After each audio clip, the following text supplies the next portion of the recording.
Muchas gracias por estar todos aquí en este tórrido día de verano que debería invitar poco al pensamiento, pero ¿quién dijo miedo?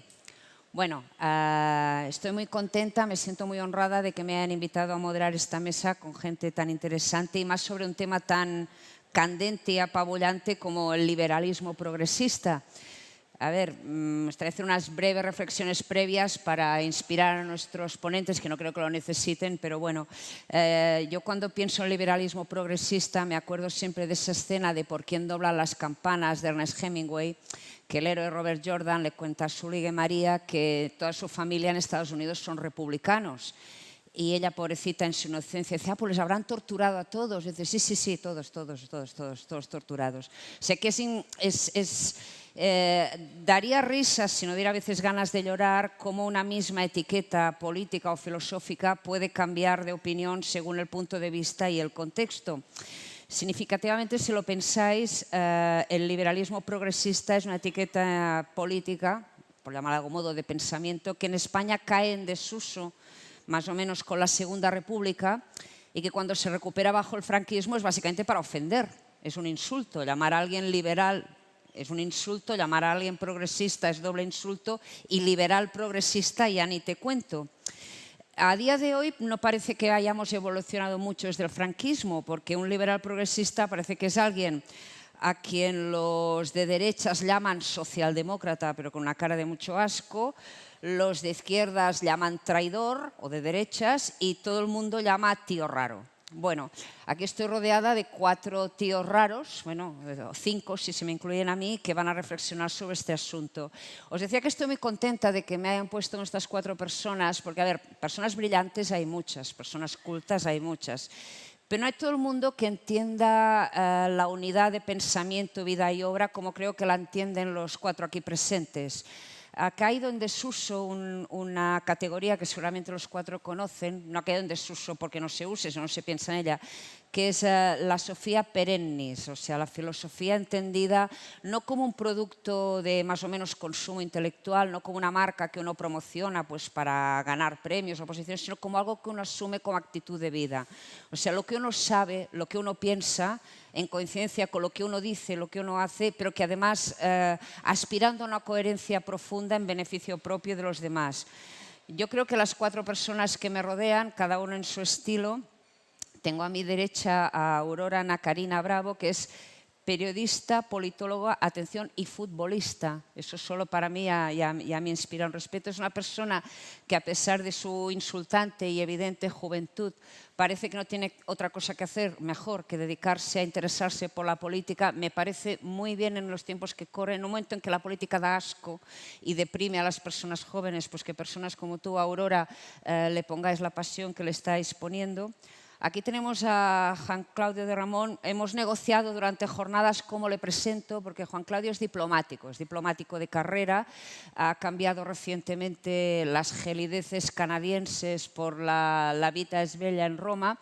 También hacen falta muchas audacias y sobre todo un talante muy especial, un dominio de la facilidad de la moderación para, dedicándose a lo que este señor se dedica, asumir un deber cívico, un deber filosófico, un deber de decir las cosas, de ayudar al pensamiento, corriendo riesgos y sabiendo que no siempre podrás decir lo que piensas. O sea, no todo el mundo, digamos, se ven tantas dificultades como Pedro Morenés, pero en fin, ya os hacéis una idea de lo complicado que es ser diplomático en el mundo de hoy. Juan Carlos Girauta, periodista, persona y valiente. Yo que por mi acento ya habréis notado que no soy precisamente de Calahorra, puedo decir que Juan Carlos te puede caer mejor o peor. Yo solo conozco gente que le adora y que le odia, más del primer grupo que del segundo, pero no conozco a nadie que no le admire, que no diga ole, que los tiene como los huevos de Espartero. Lo que este hombre ha aguantado en Cataluña y ahora en Madrid, donde parece que ciertas crispaciones que creíamos olvidadas vuelven al foro, pues en fin, aquí tenemos un hombre valiente por tierra, mar y aire. ¿Y qué os voy a contar de Escota? El maestro Antonio Escotado. Da hasta vergüenza presentarle. Yo solo quisiera decir que debo a Antonio Escotado, y lo debo de forma reciente, uno de los métodos más epifánicos de mi vida. Todos tenemos un día malo, un año mala o hasta una década mala, ¿no? Todos incluimos a veces en el desaliento, en la pérdida de fe en nuestros congéneres, en el pensamiento en que las cosas puedan ir a mejor. Y yo no hace tanto tuve el placer y el honor de entrevistar a Antonio en su casa. Antonio y Bea me acogieron y Antonio me dijo: estás muy equivocada al pensar que todo va mal, cada vez va mejor. Y me hizo maravillosa explicación de cómo Sócrates, una vez condenado a muerte, casi convence a la asamblea, o sea, que la asamblea ateniense iban votando y él iba ganando posiciones, bueno, que un poco más y casi les tumba la moción de censura, como Pedro Sánchez. Y realmente le dije: Antonio, me has reconciliado con el saber y con el talante humano. Y es verdad, las cosas siempre parecen que van a peor, pero gracias en gran medida a gente como la que me rodea y que no pierde la fe en las ideas, en el buen hacer y en la coherencia entre esas dos cosas, sigue adelante. Entonces, a ver, no me enrollo más porque la idea es que haya debate. Entonces, ahora todos ellos van a hacer una breve intervención inicial, unas más breves que otras, supongo, y a partir de ahí hablamos. Os animo a participar en el debate, como sé que no lo vais a hacer de motu propio, os animo 2 veces a participar en el debate y, bueno, que Dios reparta suerte. Aurora, para que sea lo machistas y poco paritarios que somos aquí, empiezas tú. Venga. No se me oye, creo, ¿no? ¿O sí? ¿Se me oye? ¿Se la oye? Se me oye ahora, ¿verdad? Bueno, Ana, muchas gracias por tus palabras tan amables. Muchas gracias a todos los que habéis venido hoy a esta Escuela de Verano de Ciudadanos. Hoy estamos aquí para hablar del liberalismo progresista. Yo voy a utilizar estos 5 minutos que espero que dure mi primera intervención para esbozar una especie de decálogo de lo que podemos considerar el liberal progresismo. Vamos a empezar, creo que hay que empezar por los cimientos, ¿no? Por el principio. Vamos a construir esa arquitectura necesaria para el liberal progresismo, empezando por la idea de la soberanía nacional. Quizás sería conveniente recordar que el liberal es uno de esos pocos términos que los españoles o que la lengua española le ha legado a la humanidad. Una palabra que nace, el término liberal, a raíz de la guerra de independencia tras la invasión napoleónica. Casualmente, de aquel conflicto también nacería otra de las palabras que le hemos legado a la humanidad, que es guerrilla. Liberal y guerrilla, creo que da una idea del curso accidentado que ha experimentado el liberalismo en nuestro país. Pero los liberales de Cádiz hicieron una cosa que es muy importante, que es proclamar la soberanía nacional. ¿Qué significa proclamar la soberanía nacional? Bueno, pues la soberanía nacional se define tanto hacia adentro como hacia afuera. Hacia afuera, en unas fronteras que hay que proteger de un invasor extranjero, pero a mí me interesa la acepción hacia adentro. La soberanía nacional traslada precisamente la soberanía de un monarca absoluto, de un monarca que además tiene una dignidad de origen divino, y la traslada al conjunto de la nación, al conjunto del pueblo español, al conjunto de los españoles. Es muy importante esta idea de soberanía nacional porque es a partir de la cual nacerá el concepto de ciudadanía, que para los liberales y progresistas es absolutamente central. Tenemos la soberanía nacional. ¿Qué necesitamos? Necesitamos una arquitectura legal, un entramado legal. Los que somos liberales y progresistas creemos que las leyes son el elemento que nos iguala a todos los ciudadanos, el que establece que nadie es más que nadie está por encima de otro, el que nos iguala en derechos y en responsabilidades, en libertades y en deberes. Por eso los liberales y progresistas defendemos el imperio de la ley contra todos aquellos que, como ustedes saben, creen que pueden imponer la voluntad de un grupo más o menos numeroso por encima de las normas que nos igualan al conjunto. Tenemos la soberanía nacional, tenemos el imperio de la ley, ya podemos establecer la democracia. La democracia que para los liberales y progresistas llevará un apellido, representativa. Democracia liberal representativa. Hay otros que creen en otras formas de democracia directa, formas de democracia plebiscitaria. Nosotros creemos que la democracia representativa es la que mejor se adapta a las sociedades, porque las sociedades están compuestas por individuos plurales que tienen aspiraciones, que tienen anhelos diversos, que tienen intereses diferentes, y la democracia representativa es la que mejor permite representar ese matiz, articular ese matiz que otras formas de participación, como el plebiscito, no permiten, que divide la sociedad en bloques y no permite articular matices ni discrepancias. Ya tenemos esa arquitectura del liberal progresismo, la soberanía nacional, el imperio de la ley, la democracia representativa. Podemos empezar a dotar de valores el liberalismo progresista. Tiene mucho que ver con la democracia representativa el pluralismo del que hemos hablado. Pluralismo que nace de la idea de que la unidad de medida de las sociedades son los ciudadanos, son los individuos, no el pueblo, no la tribu, no un conjunto, digamos, identitario. Pluralismo que tiene que ver con la noción de ciudadanía de la que habíamos hablado. Pero somos liberales y también somos progresistas. ¿Qué quiere decir defender la idea de progreso hoy? Pues defendemos la idea de progreso, por ejemplo, frente a los conservadores, que sabemos que son reacios al cambio, que tienen miedo al cambio. Pero también contra los socialistas, que en muchos términos se han vuelto conservadores en Europa y siguen ofreciendo recetas del siglo XX para problemas del siglo XXI. En España lo vemos muchísimo en el Partido Socialista. Por ejemplo, ¿cuál es la receta para el siglo XXI que tiene el Partido Socialista sobre el mercado laboral? No lo sabemos. Bueno, tenemos un nuevo presidente que ganó una moción de censura sin programa electoral, pero cuando ha ido a las elecciones con algún programa electoral, ese programa no hablaba de futuro, no hablaba de innovar, no hablaba de dar respuesta a los retos, hablaba de derogar lo que se había hecho hasta ese momento. Entonces, contra unos conservadores ontológicos y otros que se han vuelto conservadores por la incapacidad de responder a los retos del futuro, nosotros seremos progresistas, pero también frente a los populistas. Hay que dejar muy claro que el populismo no puede ser progresista, por la sencilla razón de que el populismo vive de la existencia de demandas insatisfechas en la sociedad. Es el desencanto, es la indignación, es el malestar, el motor electoral del populismo. Por eso no puede ser progresista. Nosotros, liberales y progresistas, defenderemos una idea de progreso que busque respuestas innovadoras para los retos del nuevo siglo.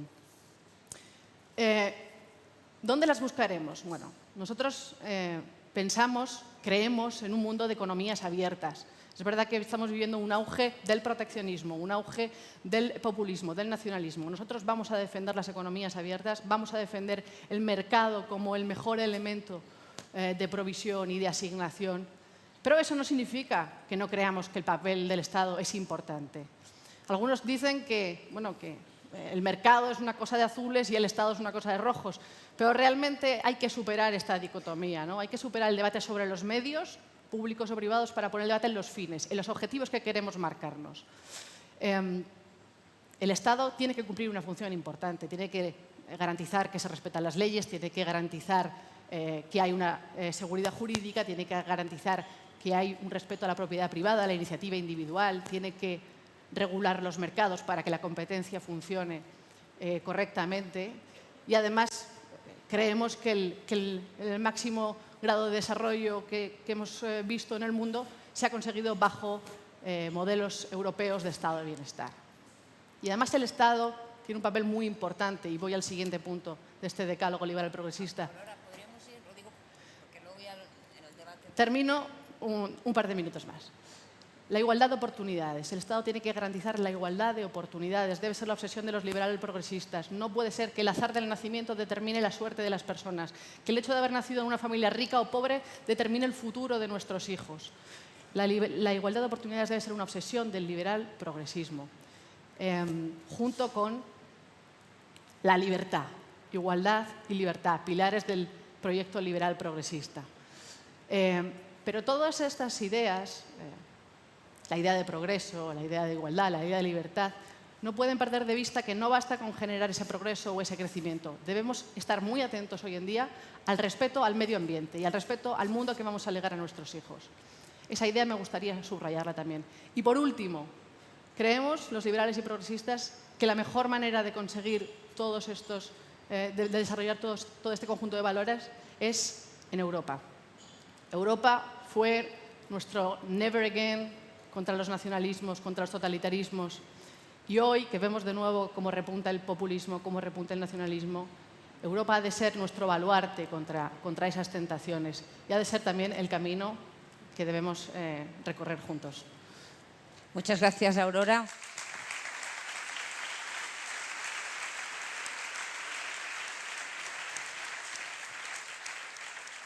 Bueno, has puesto en juego muchos conceptos esenciales: soberanía nacional, populismos no, igualdad de oportunidades, el papel de Europa. Seguramente del papel de Europa nos puede hablar también Juan Claudio Ramón, entre otras cosas. Juan Claudio.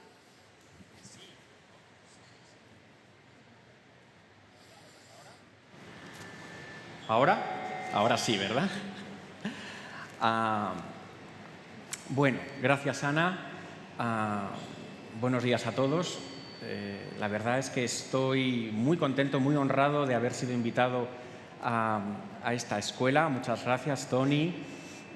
Honrado, divertido y un punto nostálgico porque quizá el público no sepa que este recinto que nos acoge era una discoteca donde yo pasé algunas de las horas más liberales de mi juventud. Y por tanto, estar invitado hoy aquí a hablar de liberalismo, pues como que cierra un círculo, ¿no? Está bien. ¿Qué es el liberalismo? Voy a dar un esquema muy sencillo. Porque para mí el liberalismo, o yo quiero tener, intento tener una concepción minimalista de lo que es el liberalismo, porque una de las ideas que yo tengo es que el liberal debe tener como buen antidogmático el menor número posible de ideas preconcebidas sobre cada una de las cosas y de los problemas al que nos enfrentamos. Esto no quiere decir que seamos relativistas. Tenemos que tener un par de ideas claras, unos principios rectores. Pues bien, el principio rector, el ojo de la aguja por el que tiene que pasar toda doctrina o todo credo que se diga liberal, para mí es la libertad individual. No soy original, ¿no? Vamos a descomponerlo en libertad y en individual, ¿no? La libertad no hay que entenderla en un sentido absoluto por dos razones. La primera es que primero hay que conciliarla con la libertad de los otros. La segunda es que no existen, así como no existen mercados absolutamente libres, tampoco existen voluntades absolutamente autodeterminadas, ¿no? Todos recibimos influencias, todos estamos socializados en una cultura, ¿no? Entonces tampoco existe la voluntad absolutamente libre. Hay que entenderlo en un sentido cotidiano de acciones que se realizan voluntariamente y libre de coacción alguna, ¿no?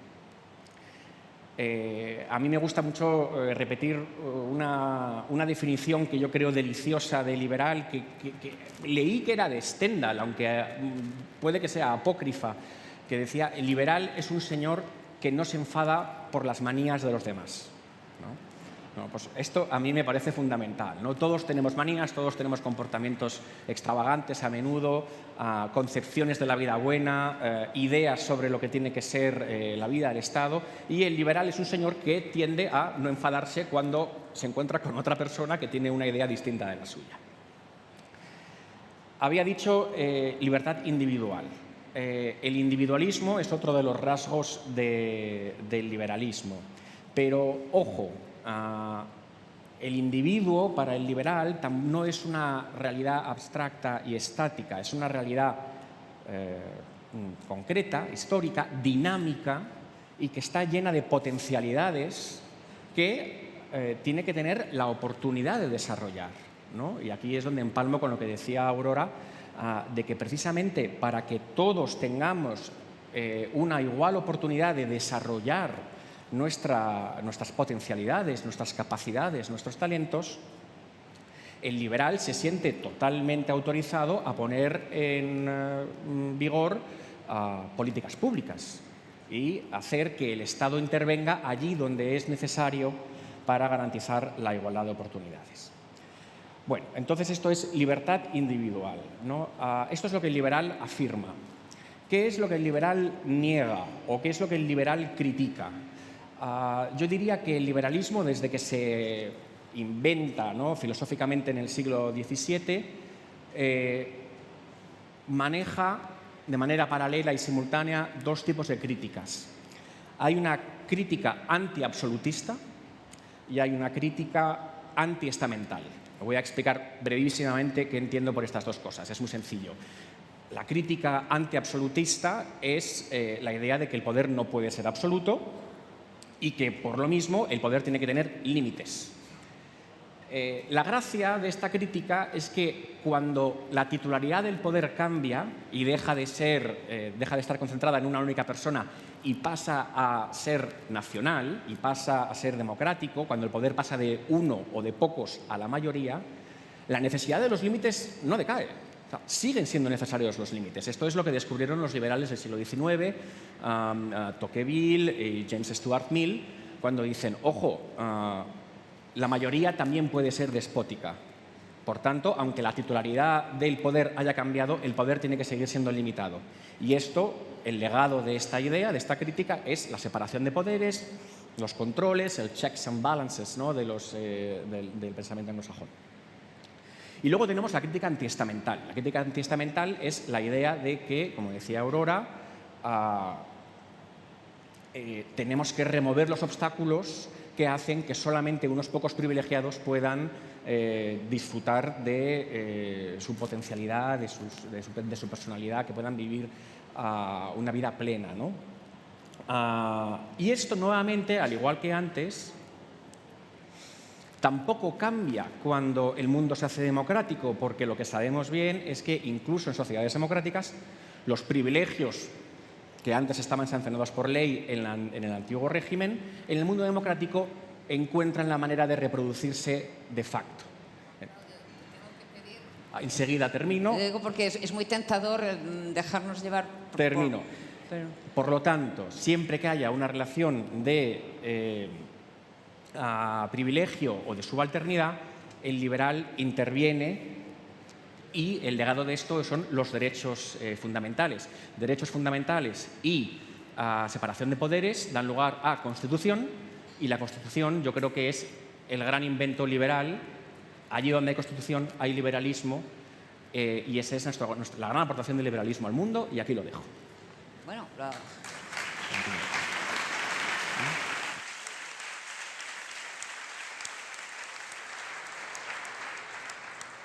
lo has dejado en un punto muy alto, recordándonos que a veces la libertad se defiende contra los muchos, contra la mayoría, y que tiene más mérito ir contra el absolutismo de la masa que contra el absolutismo de uno solo. Y es muy hermosa esta frase de liberal, es un señor que no se enfada por las manías de los demás. Bueno, pasamos a Juan Carlos Girauta, que es un señor que tiene que hacer frente al enfado de muchas personas que se enfadan no por las manías o por las ideas de los demás. Cuéntanos un poco cómo se combate eso en la trinchera política del día a día. Bien, yo no creo que el ser liberal sea un talante, ¿no? Que es un debate existente. Algunos nombres insignes defienden esa visión de lo que es ser liberal. Yo creo que no. Yo creo que se puede ser liberal y tener un humor de perro sin molestarse no solo por las manías de los demás, sino incluso por lo que no son manías, ¿no? Puede ser uno el maniático y ser liberal. Me interesa muy especialmente que nuestra audiencia no caiga en un prejuicio nominalista. La cuestión de la etiqueta, el liberal progresismo, ¿no? Y me preocupa especialmente porque me tocó a mí en el Congreso del Partido defender ese ideario. Por tanto, lo primero que quiero advertir es que esto no es una ideología. Yo abomino de las ideologías. Yo defiendo un ideario, no una ideología. Una ideología es un aparato omnicomprensivo, omniexplicativo, y por lo tanto son unas orejeras que te conducen a introducir dentro de tu campo visual y de tu esquema preconcebido todo lo que va apareciendo en la realidad. Es el modo de no entender nunca la realidad y es el modo de confundir el mapa con el territorio, ¿no? Por lo tanto, en primer lugar, un ideario, no una ideología. Y en ese ideario yo creo que tenemos que recordar lo limitados que somos. Yo cuando pienso en palabras, hay palabras que son como abismos, ¿no? La palabra libertad. Si quieres avanzar por ella, puedes caer en un abismo, ¿no? ¿Yo cómo me manejo con eso? Yo creo que hay que ser humildes y comprender que recordamos que somos libres en las múltiples ocasiones en que a diario renunciamos a nuestra libertad en pos de algo. Del mismo modo que recordamos que somos individuos, y yo me considero profundamente individualista, en el sentido de anticolectivista, pero individualista, recordamos que somos individuos cada vez que nos damos cuenta de cuántas limitaciones tenemos y de que somos inviables si estamos solos. Robinson Crusoe no es posible. Por lo tanto, somos como un ciego avanzando a tientas gracias a que toca unas paredes que le limitan y gracias a esas limitaciones avanza. Así que lo primero sería no tomar nada en términos absolutos, sino en términos eminentemente de vida, vitales. Y me atrevería a decir que prácticos, porque si hoy en día algunos nos hemos organizado en torno a esa etiqueta, lo hemos hecho con una finalidad práctica. Yo creo que lo que ahora mismo nos preocupa especialmente, aquí y ahora nos preocupa, el peligro de la oclocracia, al que tú también hacías referencia, el poder de la muchedumbre.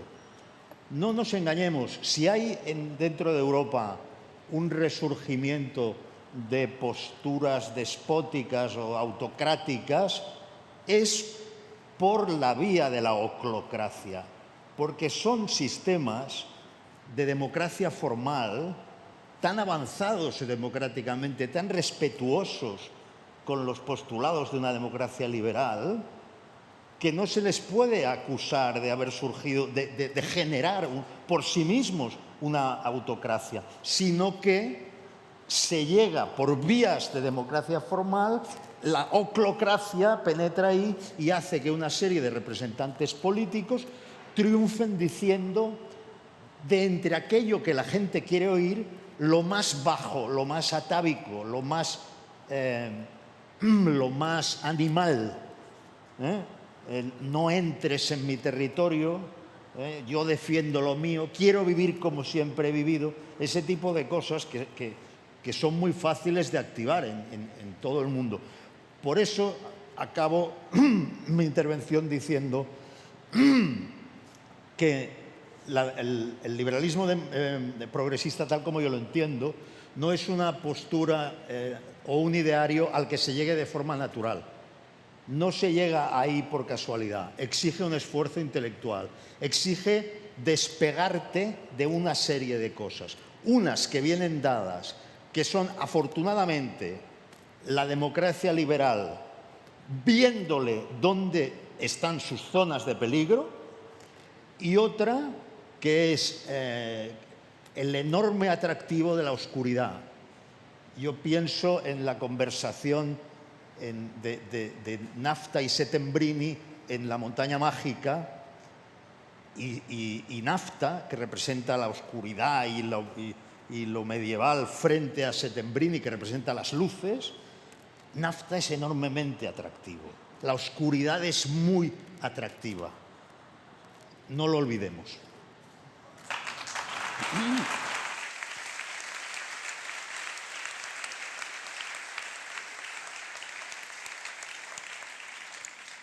Bueno, otra saludable sacudida, o sea, que hemos venido aquí no a hacer posturas de yoga, sino a actuar, o sea, que no es un tema de talantes, sino de hechos, que no se llega naturalmente, que hay que sacudirse ciertas miserias, entre ellas el enorme atractivo de la oscuridad, y que en el germen de la democracia más impecablemente, aparentemente liberal, está la oclocracia, es decir, la tiranía. Bueno, le doy la palabra a seguramente el ponente más esperado, Antonio Escotado. Mira, mientras te esperábamos, tu hijo Jorge nos contaba un diálogo muy interesante que tuvo contigo y dijo: papá, explícame la libertad para que lo entienda la señora María. Dice: si no lo entiendo, no lo entiendo. Tú dijiste: la libertad es la esencia del espíritu.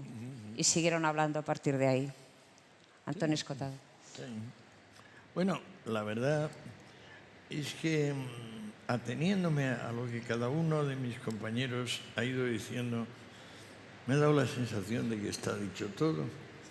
Es decir, de que cada uno de los conceptos es tan preciso y tan oportuno que, bueno, que lo que sobra es mi comentario.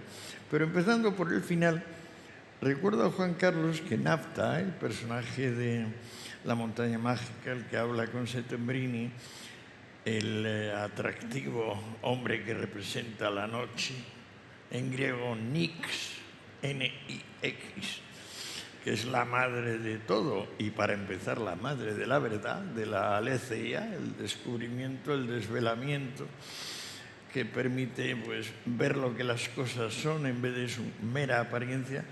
Nafta es en realidad, según el propio Thomas Mann, Georgi Lukács, el único teórico marxista de la talla del propio Marx. Si es que se puede hablar de tallas en el uno y en el otro. Pues yo la verdad es que en el caso de Marx le veo lindante con la debilidad mental, pero por razones que ya he explicado muy por largo, a pesar del respeto que se le tiene. Vamos a algo mucho más práctico ahora. Yo, como español, vejete, me encuentro secuestrado porque una combinación de la casta política con las leyes vigentes y el pringue de Rajoy con la operación Gürtel, concretamente el SMS, donde dice aguanta Luis, que es el que está pagando y el que ha pagado, la combinación del pringue del PP con la situación específica estatutario-reglamentaria de nuestras normas vigentes ha permitido que un señor, a mi juicio, inexistente, porque lo más gracioso de Sánchez es que tiene muy buen aspecto, pero uno vuelve a mirar y dice, pero ¿realmente existe? ¿No se tratará de una figura de estas típicamente especulares? Yo, la primera vez que apareció me pregunté, muy sinceramente me lo sigo preguntando, ¿existe? O sea, hay personas que sí existen, la Margarita Robles, por ejemplo, existe. Señor Sánchez, no lo veo tan claro. Pero lo que me preocupa y lo que me siento es raptado. Raptado por un señor que tiene 86 votos y que parece que quiere agotar su poder. Probablemente es un deseo tan infantil como el de, pues ahí al fin estoy en la Moncloa, al fin le doy la mano a este señor importante, al fin pues salgo en grandes titulares todos los días, al fin soy alguien, que parecía que no era nadie, pero que sí soy, no hay forma de evitarlo. Yo como ciudadano español me siento preso, preocupado, profundamente preocupado de que este señor inexistente vaya a reafirmarse en lo que le quede de poder en las funestas decisiones de su predecesor Zapatero, que ese sí consiguió levantar el hacha ya enterrada de la discordia en este país, arruinar al país y encima decir que es muy bueno, encima ser el faro tanto de los podemitas como del sector, digamos, irredento del PSOE.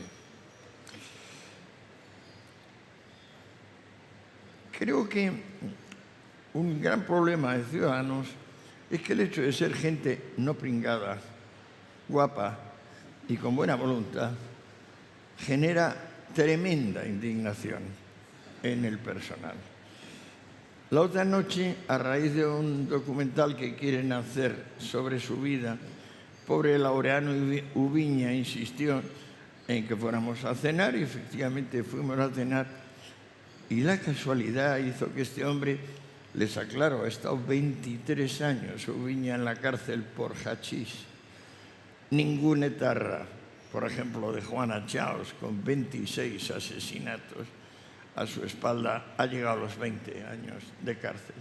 Fíjense qué asquerosa, repugnante situación que, por supuesto, él debería actuar y exigir inmediatamente 5 o 10 millones de euros al Estado como indemnización de semejante ignominia de tener a un señor 23 años, porque evidentemente llegó a traficar hasta 20 toneladas de hachís, que por cierto yo fui perito en aquel juicio y el hachís contenía un 0,5% de hachís. El 95% restante era clara de huevo, henna, henna era el 70 y tantos %, aceite de palma, una serie de porquerías. Aquello ni siquiera colocado. Maestro, ahora que ya sabemos, espero que hayáis tomado buena nota de la fórmula,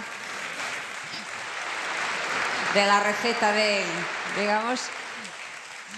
Te ruego ir concluyendo, como se lo pedido a todos, para dar paso al debate.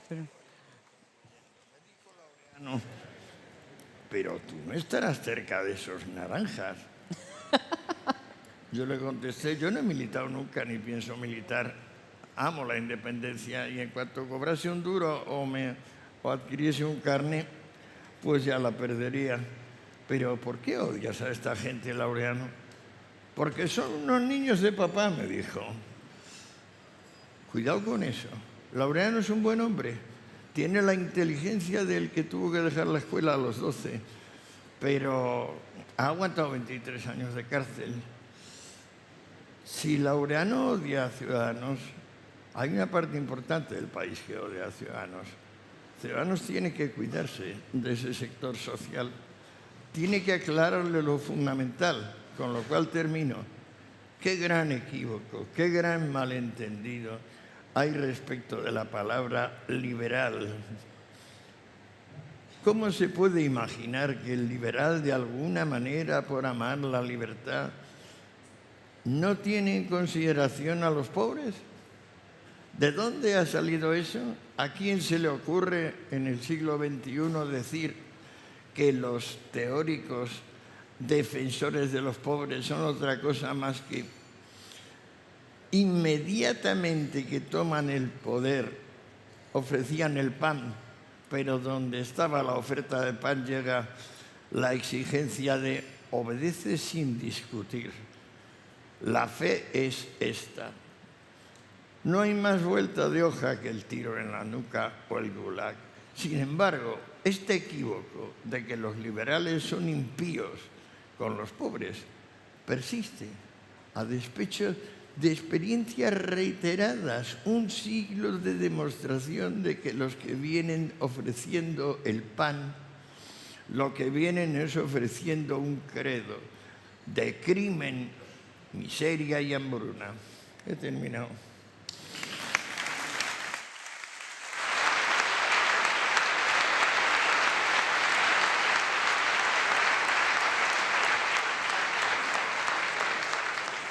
Bueno, es evidente que Dios da pan a quien no tiene dientes, parafraseando, porque realmente con todo lo que se ha puesto sobre la mesa es una pena que no tengamos una semana entera para debatir, pero de algún modo yo creo que, aunque han sido exposiciones muy completas y muy difíciles de sintetizar, hay algunas ideas fuerza que resumen todo, y a mí una que me fascina es una que de algún modo acabas de exponer tú, que es ¿por qué hay tanto odio o por qué da tanto miedo una defensa honrada, coherente y lúcida de la libertad? O sea, no una falsa defensa, no un apropiarse de las grandes palabras, sino realmente procurar las libertades de las gentes.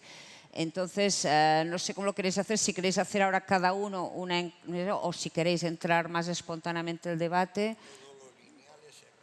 Vale, estoy de acuerdo. Entonces, tú has lanzado la idea de que por qué tanta gente odia a Ciudadanos, odia a los naranjas, en este caso podríamos abrir el foco, ¿por qué tanta gente en el fondo odia un ideario liberalista y no ve en él una defensa de la libertad, que es lo que es y se ha acreditado intelectualmente, históricamente, sino que se intenta, digamos, hay como un secuestro del concepto de la libertad por gente que procura más bien todo lo contrario? Creo que en este aspecto tú has dejado muy clara tu idea. Por ejemplo, ¿tú qué opinas de...? Yo creo que en el caso al menos ¿Tú te europeo. sientes odiado, por ejemplo? Bueno, me siento honrado de que me odien ciertas personas, ¿no? Sí, claro, porque si no...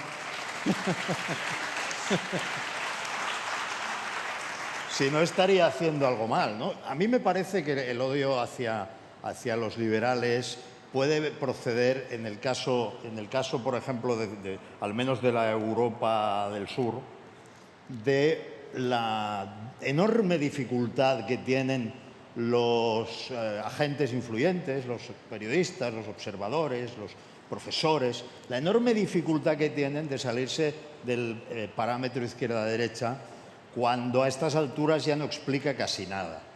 Es decir, yo qué quiero saber hoy sobre la posición política de alguien. Quiero saber cuán favorable es a la integración europea y hasta dónde. Entonces, yo situando eso me oriento. Quiero saber hasta dónde defiende la sagrada esfera individual. Quiero saber si quiere opinar sobre mis gustos sexuales o si quiere meterse en si me fumo un porro en mi casa o no. Yo allí empiezo a entender dónde está cada cual. Y creo que ese tipo de cuestiones, respeto a una sagrada esfera individual, grado de nacionalismo, grado de proteccionismo, ahí se explican las cosas. Ahora, derecha o izquierda, ¿a mí qué me dice?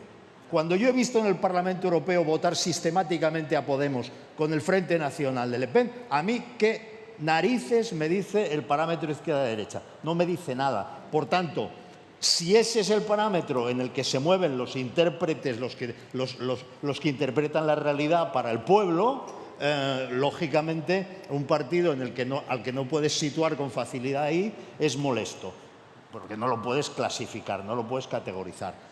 El segundo motivo, ya específicamente español, por el que muchos nos odian, es que nosotros venimos a hacer imposible el mecanismo con el que ha funcionado básicamente durante 40 años España, que es el de un bipartidismo que combina el turno natural de partidos, como el de la Restauración, con el apoyo en los nacionalistas a uno u otro de los partidos a cambio de completar mayorías, y cada vez que eso ha llegado no se le han dado ventajas coyunturales, se le han dado ventajas estructurales que han cambiado el sistema, de modo que ha llegado a un punto de desequilibrio. Pero claro, si aparece un partido que a partir de ahora hace innecesario el apoyo de los nacionalistas, y además no solo innecesario, nosotros a lo que aspiramos es que haya un umbral para entrar en el Congreso de los Diputados, que hemos situado en el 3%, con lo cual empezaríamos a tener un Parlamento en el que se hablara de las cuestiones de interés general y no del pequeño interés de cada terruño, que es en lo que consumimos el tiempo. Esas dos cosas hacen que mucha gente nos deteste, pero bienvenido ese odio. Bueno, antes de seguir me gustaría decir dos. Claro. Sí. Eso es la victoria tremenda. O sea, Inés ha ganado en Cataluña, que es lo que no había pasado en ningún caso. Por eso me siento secuestrado, por eso me asombra que os detesten. Pero es muy peligroso, realmente muy peligroso, porque cuando ya se acercaba el fin del turnismo, cuando de aquella opción Sagasta-Cánovas se cancela, entonces de repente viene este golpe de Estado, porque esto ha sido un golpe de Estado, amigo, un golpe de Estado pacífico, pero es decir, bueno, parece que las encuestas tal o cual, yo no me fío de las encuestas, pero parece que tal o cual, pues mire usted, no, vamos a hacer lo nuestro, y adelante, y ahí estamos, no podemos tragarlo, hay que hacer algo. No sé si ahora sirve movilizar la calle, pero hay que hacer algo ya, no mañana.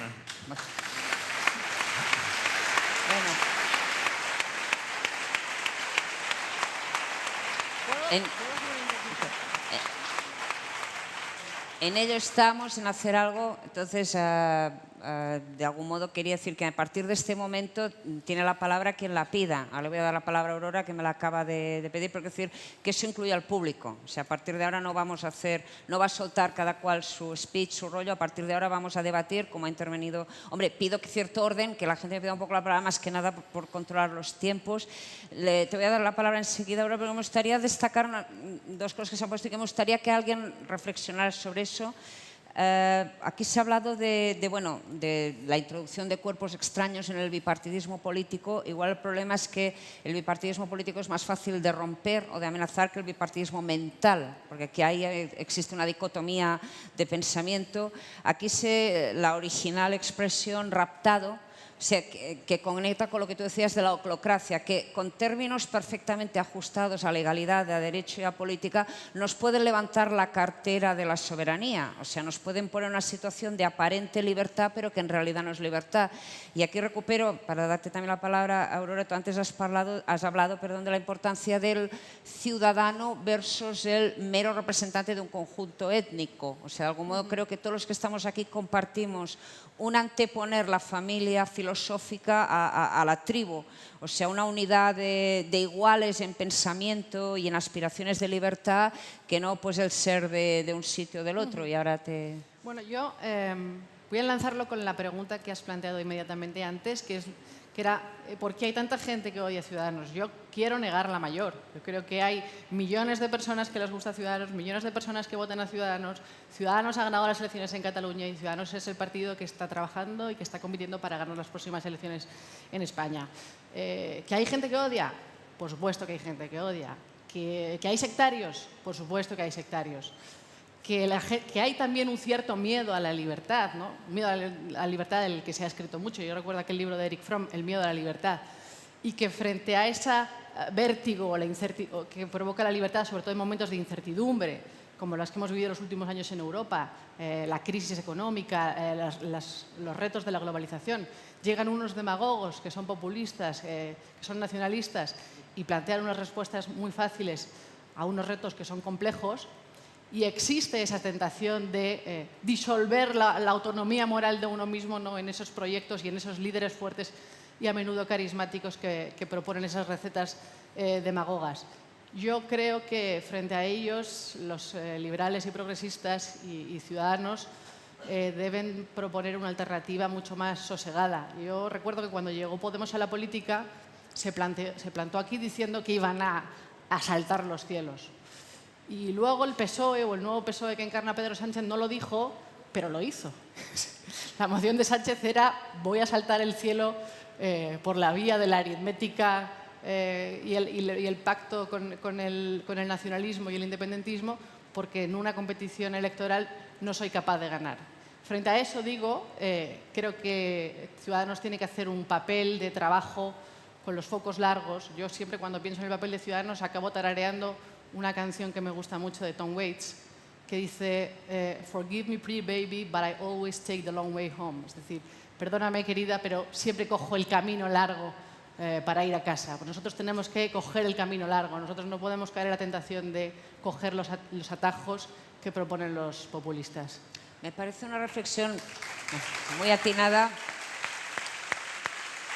y muy representativa del talante que hace falta en política. O sea, de todas maneras, yo creo que lo que está planteando este lado de la no mesa es no tanto, el odio como una categoría, digamos, emocional, sino el odio políticamente significativo. Creo que aquí se plantea cuando la competencia deja de ser en buena lid. Es decir, creo que todos estáis coincidiendo en que ha habido una toma del poder en defensa de unas ideas tan legítimas como las secundarias, pero que lo que ha habido es un escurrir el bulto a las elecciones. O sea, había una deriva electoral que unas personas no se han querido someter.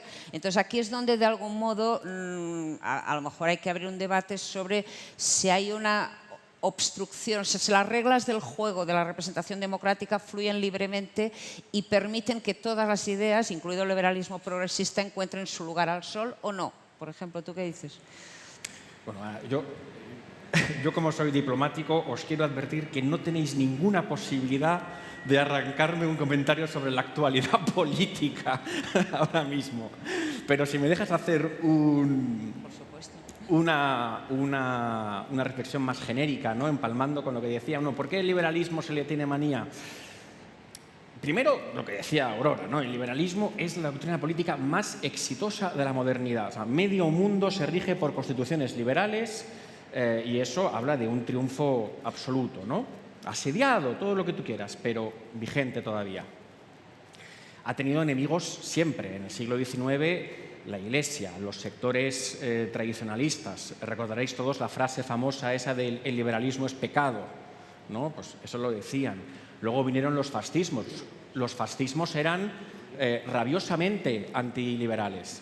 Y ahora yo creo que la clave la da Antonio, ¿no? Hay una especie de lugar común que sugiere que los liberales están despreocupados por lo social y eso es absurdo. Mirad, dos de los mayores héroes de la socialdemocracia del siglo XX no eran socialdemócratas, eran liberales. O sea, Keynes y una persona menos conocida, pero que es Beveridge, ¿no? El autor del informe que sirvió al gobierno laborista en el Reino Unido después de la Segunda Guerra Mundial para implantar el estado del bienestar moderno, era un liberal, ¿no? Sí. El micrófono. Sí. Bien. El caso, te has olvidado de Pigou. Pigou es el maestro de Keynes, digamos el inmediato, el que le funciona como catedrático y el ayudante. Y Pigou es el primer y único hombre que, a mi juicio, ha hecho estudios válidos incluso hoy sobre la proporción de ingreso público que puede destinarse a seguros sociales. Es un campo extraordinariamente interesante, difícil, pero claro, evidentemente los únicos que se han preocupado por aliviar la situación de los pobres son los liberales. Acuérdate, a la primera gran reforma después de la de Bismarck y Disraeli, la pone en marcha Lloyd George. Pero claro, hay retrocesos imprevistos. Los liberales se rompen la crisma contra los Labour Party y los conservadores por obtener el voto femenino. Vienen las elecciones con el voto femenino. ¿Cuál es el resultado? Disolución del Partido Liberal. Las mujeres votan en masa por Labour y conservador. ¿Qué manera más amable de devolver el favor? A partir de ahí empieza la crisis del liberalismo, pero es que estábamos en 1915, digamos. Lenin decía que ellos venían con el pan. Lo cual demuestra que ni la mujer ni el feminismo son infalibles. No, Lenin venía y decía que venía con el pan y no lo sabíamos. Pero es que estamos en 1918 y nos acaban de quitar la posibilidad de votar. Aquí tenemos que insurgirnos y decir de esto nada, amigo mío. Porque antes vinieron con la oferta del pan, pero es que ahora ya sabemos qué pan tienen en Cuba o qué pan tienen en Venezuela. Lo sabemos muy en detalle, de modo que esa película, ese embuste de que amar la libertad supone olvidar al pobre, ese embuste que se vaya a otra parte, que se busque en otro, ese embuste ya no vale. Pero seamos prácticos, ¿cómo sacarlo adelante? Bueno, Juan Carlos creo que tiene alguna idea. Quería incidir en lo que decía el maestro, ¿no? Sobre esta cuestión ante la evidencia de que cada vez que aquellos que venían con esa promesa lo que han traído es hambruna, muerte y desolación, a pesar de esa evidencia, se sigue valorando más, por mucha gente, ¿no? Naturalmente no por todo el mundo, la formulación de buenas intenciones que la presentación de una hoja de servicios. Lo cual es bastante desolador, pero bueno, con eso nos lo tenemos que ver. Y respecto al elemento del odio, el elemento del odio existe, está ahí. Y la posición liberal, en el ideario liberal, lo que nosotros debemos hacer es, en primer lugar, ser constructivos, seguir siendo constructivos, denunciar que una política basada en el odio a otro es necesariamente destructiva y tener en cuenta dónde está y cómo se mueve. Nosotros no lo olvidamos porque nacimos en Cataluña y en Cataluña el nacionalismo aplicó y aplica la pedagogía del odio de forma sistemática. Hay una pedagogía del odio en la televisión y en las radio públicas, hay una pedagogía del odio en la escuela y en la universidad, y eso es lo que hace que se vaya cosificando a una parte de la población que es nada menos que más de la mitad. Es igual, aunque fuera la mitad. Cuando tú tienes una sociedad en la que hay una mitad que recela, desconfía o, en muchos casos, directamente odia a la otra mitad, el problema es inmenso, inmenso, porque esa sociedad está rota.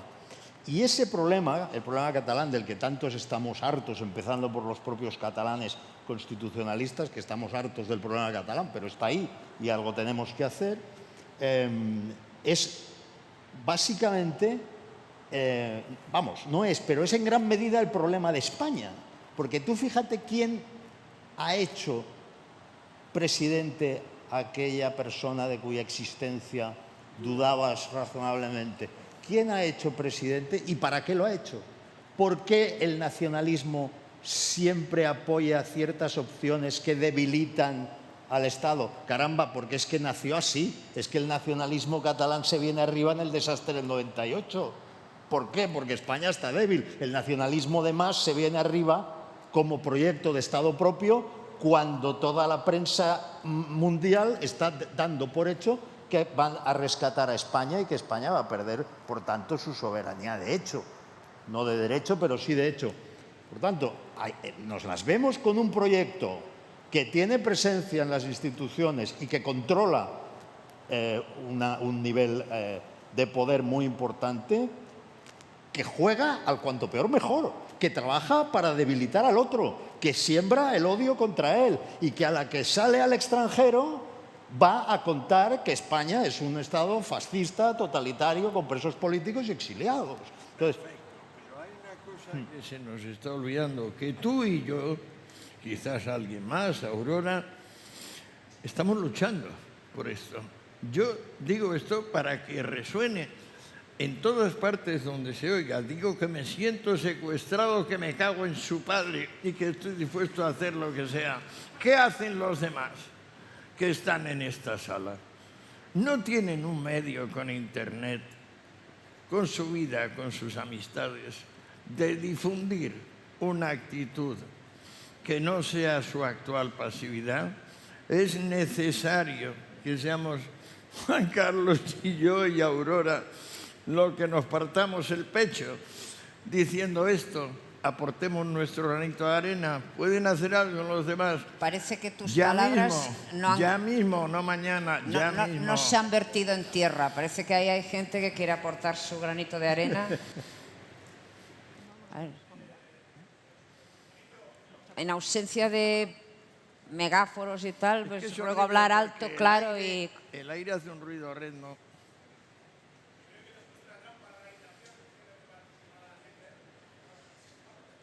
no se oye. No, a ver, yo creo que si alguien quiere intervenir, por favor, que se acerque al proscenio, porque es que si no, creo que no va a haber... Si hubiera micrófono, ¿no? Es que no hay micrófono. Ah, Ahora. Hola. Ah, vale, Hola. perfecto, ya todo arreglado. La democracia ha vuelto. Gracias. Mi nombre es Manuel Cadenas, soy miembro de la agrupación de Moncloa Aravaca y lo que yo quería decir va un poco en contra de lo que ha dicho el maestro. Yo creo que Inés Arrimadas, en la ponencia de antes, ha dicho algo que es muy importante, una de las estrategias para vencer a los nacionalismos y yo creo que para vencer a los partidos de izquierdas, a los populistas, es no jugar en su marco mental. El concepto que ha planteado el maestro de odio es el marco mental de los populistas, de los nacionalistas. No deberíamos hablar de odio, no deberíamos dedicarles ni un minuto a rebatirles su odio visceral, muchas veces que no se basa en hechos objetivos. Deberíamos hablar de un poco lo que ha dicho Juan Carlos, ¿no? Acabamos de presentar una propuesta de reforma laboral para que los jóvenes puedan tener acceso al mercado, un mercado que está absolutamente esclerotizado y que no tiene movimiento, que no nos parece normal que una región de España como el País Vasco tenga unos aportes de los que carecen las otras regiones. O sea, quiero decir que no deberíamos jugar en su campo, utilizando las palabras de Inés, deberíamos sacar el tema del odio del debate, porque ese es su juego. Cualquiera de ellos van a jugar en esos términos. Nosotros jugamos en otros términos, jugamos en el término de las propuestas, vamos a hablar a los jóvenes en su propio idioma. ¿Quieres un trabajo? ¿Quieres entrar en el mercado laboral? ¿No quieres que te echen con un... Cuando haya que hacer bueno, pues yo trabajo en una empresa en la que se ve muy claramente que si existiera una reforma laboral como la que plantea Ciudadanos, pues las cosas serían muy distintas. Cuando hay que Perdona, reducir... compañero, te tengo que pedir brevedad, Vale. se lo pido a ellos. Vale, de acuerdo, creo que ya lo he expuesto. Es que hay más Gracias. palabras pedidas. Entonces, a ver, creo haber visto 2 o 3 palabras más. ¿Queréis contestar ahora o preguntan a todos agrupados? Creo que iba por ti, Antonio. Mejor agrupa. Vale, pues vamos a conceder 2 palabras más que creo que tengo que pedidas por una cuestión de tiempo y entonces ya... Bien, buenos días a todos. Buenos Un días. placer ver al señor Escotado de nuevo, como el año pasado, Girauta y demás. Estamos dando por supuesto, la pregunta dirigida a Escotado sobre todo, que la gente queremos ser libres, no depender de los padres, salir cuanto antes de casa, que el Estado no nos tutele. La realidad en la calle parece que no dice eso. Yo estoy más a gusto con que me proteja mi padre, papá Estado y el partido al que vote. Es una forma de preguntar. Gracias. Y creo que había otro caballero ahí al fondo. Sí. Y- Más pongan menos podemos contestar. Es que si me levanto... No, esta ya es la última porque por razones de tiempo y para que os... No, yo te lo recuerdo. Sí, rápidamente, un poco al hilo de lo que se ha dicho, yo creo que una persona liberal es una persona que se reconoce social, pero que no esconde su yo. O sea, que su yo cuenta para todo, que es importante, y creo que ahí está un poco el centro del tema. Decía Brunowski que somos solitarios sociales. Entonces creo que ahí es un poco donde está el intríngulis de la cosa, en que contamos nosotros en las cosas que hacemos, no nos escondemos y ese es un poco el fundamento. Pues muchas gracias. Bueno, un poco para intentar hacer como un recordatorio y un colofón. Y yo aquí ya me despido porque ahora les daré las palabras a él y solo volveré a abrir la boca para decir que se callen y que esto se acabó. Bueno, creo que de algún modo nos hemos conducido a una especie de meollo del asunto. A ver, yo quise aclarar que yo no he interpretado que ningún ponente aquí predique el odio contra nadie. Al contrario, se ha quejado de que determinadas ideas son víctimas de un odio que objetivarlo y detectarlo no significa predicar una actitud de odio recíproco, sino simplemente pues, ser conscientes de que hay a lo mejor unas actitudes. Yo, si os interesa mi opinión, que también es de Dios, yo creo que esto conecta un poco con la visión del liberalismo progresista como una especie de elitismo, de élite desdeñosa, digamos, de los pobres, de los tontos, cuando en realidad no. Yo creo que predica otros valores, predica el valor del esfuerzo por el bien común. Y claro, a lo mejor es más fácil apelar a los bajos instintos de las masas. Siempre es mucho más descansado políticamente un populismo. Hay una falsa inteligencia emocional de la política que consiste en halagar lo peor de las personas en lugar de sacar lo mejor de ellas. Pero bueno, creo que en este aspecto tenemos aquí 4 magníficos ejemplos de personas que luchan por sacar cada día lo mejor de sí mismas. Entonces, bueno, me gustaría que en el mismo orden que habéis empezado a intervenir, pues intentéis responder y llegar a algunas conclusiones. Aurora. Yo quería quedarme con esto de que realmente la gente no quiere ser libre y que lo que quiere es vivir tutelado por papá Estado, ¿no? Yo, bueno, salgo a la calle, vivo en este país y creo que es un país estupendo y creo que la mayoría de la gente con la que me cruzo todos los días realmente quiere ser libre, quiere tener autonomía para poder emanciparse económicamente, para poder acceder a una vivienda, para poder emprender un proyecto familiar propio. Pero también creo que hay verdaderas razones para que la gente tenga un cierto malestar. Si nosotros pensamos, por ejemplo, en el mercado laboral que tenemos un mercado laboral completamente atípico, impropio de un país desarrollado, que impide precisamente que las personas que deberían ser más productivas y las que deberían estar trabajando hoy para garantizar el sostenimiento del estado de bienestar, que son nuestros jóvenes, pues lo tengan muy complicado. Yo verdaderamente entiendo ese malestar y entiendo las quejas que han protagonizado el panorama político y social en los últimos años. Y el liberalismo progresista no puede ser ajeno a esas reclamaciones. Es decir, que nosotros queremos formar ciudadanos libres, y eso significa que tenemos que darles las herramientas, tenemos que poner las herramientas en forma de políticas públicas para que verdaderamente las personas puedan ser autónomas y puedan ejercer su libertad. Me voy a quedar aquí. Planes concretos que no se sacan adelante. ¿Cuál es la política en materia de drogas de Ciudadanos?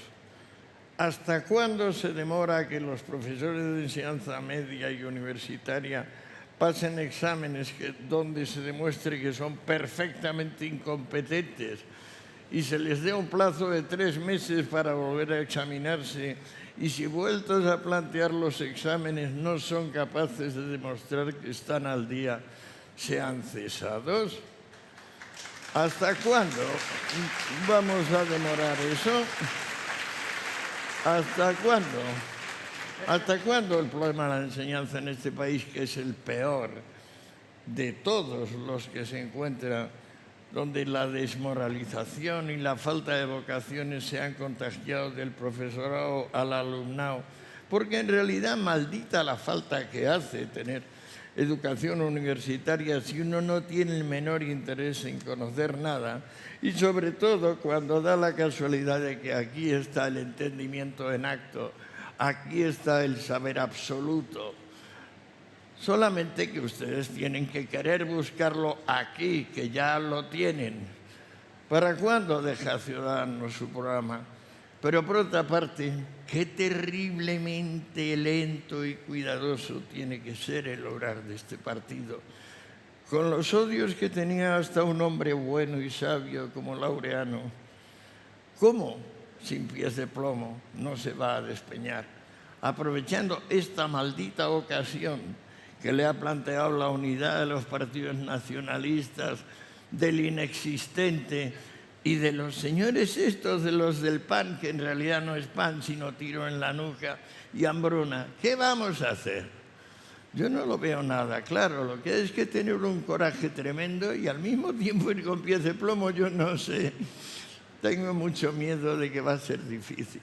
Bueno, creo que deberías hablar tú, Juan Carlos, por alusiones al partido. No, es que tú has formulado así de forma muy rápida y muy elocuente algo que yo creo que que tenemos muy presente, llevamos dentro todos los que tenemos responsabilidades ejecutivas en este partido, ¿no? Es decir, nosotros queremos transformar España, convertirla en un país moderno, respetuoso, libre, tolerante, ejemplar, con una educación envidiable, competitivo, desencadenar, desatar su potencial. Y a la vez, lógicamente, eso encuentra todas las resistencias imaginables. A título de ejemplo, a veces nos hemos preguntado, si solo pudiéramos cambiar una cosa, ¿cuál sería? Y nos hemos respondido, sería la educación. Es el único ámbito para el cual nosotros reservamos una palabra tremenda, cargada, muy cargada, que es revolución. Nosotros defendemos una revolución educativa en España, porque sin eso nada de lo demás será posible, todo el resto será imposible. A vuestra disposición como técnico del asunto. Yo hago los exámenes. Bueno, tranquilizados a este respecto, parece que hay fumata blanca sobre la educación. Es un turno de cierre, ¿no? Sí. Sobre por qué a veces no nos apetece ser libres. Esto es una cosa que yo también me pregunto a menudo, ¿no? Y lo cierto es que parece que la libertad política al menos, no es un instinto que brote naturalmente en nosotros, ¿no? Lo que brota es el gregarismo, el seguidismo, el querer complacer, el querer sentirse parte de un grupo. Pero lo que es seguro es que la libertad, una vez la pruebas, ya no quieres volver a otra cosa.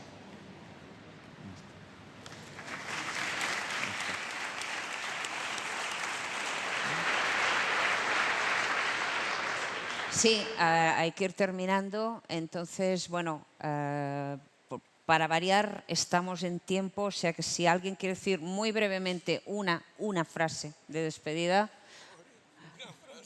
o dos, pero bueno, pero no más, ¿eh? No más, porque si no ya nos echan. A ver, Aurora, tú que eres la... Me has pillado contra mí. Si pasas palabra al Juan Carlos. Yo como he cerrado también antes, lo dejo ahí arriba. Ya. Vale. Bueno, pues en ese caso, agradecer a todos. Queda claro que el debate de la libertad no es fácil, ni obvio, ni evidente, pero evidentemente siempre es necesario y da la medida, como tú le dijiste a tu hijo, de lo esencial del espíritu humano. Te os pido un gran aplauso para estos 4 valientes.